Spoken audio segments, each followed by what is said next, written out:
সিরাজগঞ্জ প্রতিনিধি রেজাউল করিম জানান, সিরাজগঞ্জের বেলকুচি উপজেলার ধুকুরিয়া বেড়া ইউনিয়নের ৭ নং ওয়ার্ডের ইউপি সদস্য ও ধুকুরিয়া বেড়া ইউনিয়ন বিএনপির সাবেক আহ্বায়ক বাবুর আলী মেম্বার অভিযোগ করে বলেন, তরুণীকে ধর্ষণের দায়ে আমাকে মিথ্যা অপবাদে পরিকল্পিতভাবে ফাঁসানো হয়েছে।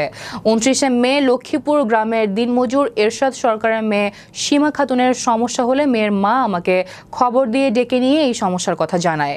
তখন আমি তাদের জনপ্রতিনিধি হিসেবে জনসম্মুখে প্রকাশ্য দিবালোকে তাদের পাশে দাঁড়িয়ে হাসপাতালে চিকিৎসা নিতে সহযোগিতা করি। তিনি আরো বলেন, মেয়েটা প্রতিবন্ধী, বাড়ির পাশের একটা প্রতিষ্ঠানে বুয়া হিসেবে ভাত রান্না করে, সেখানে হয়তো কিছু হতে পারে।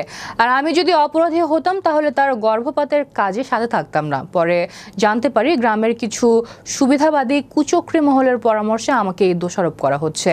আমি দ্বিতীয়বার জনগণের ভোটের মাধ্যমে ইউপি সদস্য নির্বাচিত হয়েছি, 4বার JSKL গভর্নিং বডির সদস্য নির্বাচিত হয়েছি, একবার ধুকুরিয়া বেড়া ইউনিয়ন বিএনপির আহ্বায়ক ছিলাম ও একবার সভাপতি ছিলাম। আগামীতে চেয়ারম্যান পদে নির্বাচন করার জন্য মাঠে জনগণের পাশে দাঁড়িয়ে সার্বিক সেবা প্রদান করছি।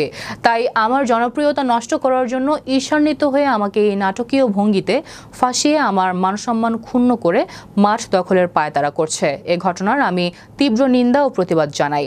আমি মোহাম্মদ বাবর মেম্বার। আমি 16 বছর যাবৎ ইউনিয়ন বিএনপির একাধিকবার সভাপতি হয়েছি, আহ্বায়ক ছিলাম। আমি দুইবার ইউপি সদস্য নির্বাচিত হয়েছি।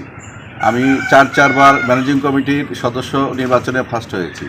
আমি সামনে ইনশাল্লাহ চেয়ারম্যানের নির্বাচন করব। কিছু কুচক্রী মহল আমার জনসমর্থনে ঈর্ষান্বিত হয়ে আমার বিরুদ্ধে এই সমস্ত প্রপাগান্ডা ছড়াচ্ছে। আমি আর তীব্র নিন্দা এবং প্রতিবাদ জানাই।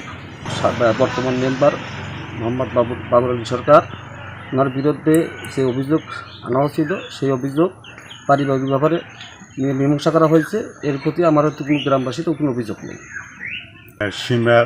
সীমা এবং সীমার মা, সীমার বাবা এবং গ্রামবাসী সবাই বসে এটা মীমাংসা হয়, পারিবারিকভাবে মীমাংসা হয়। তারপর কোনো গ্রামবাসীরও কোনো অভিযোগ নেই, সীমা এবং সীমার মা বাবারও কোনো অভিযোগ নাই।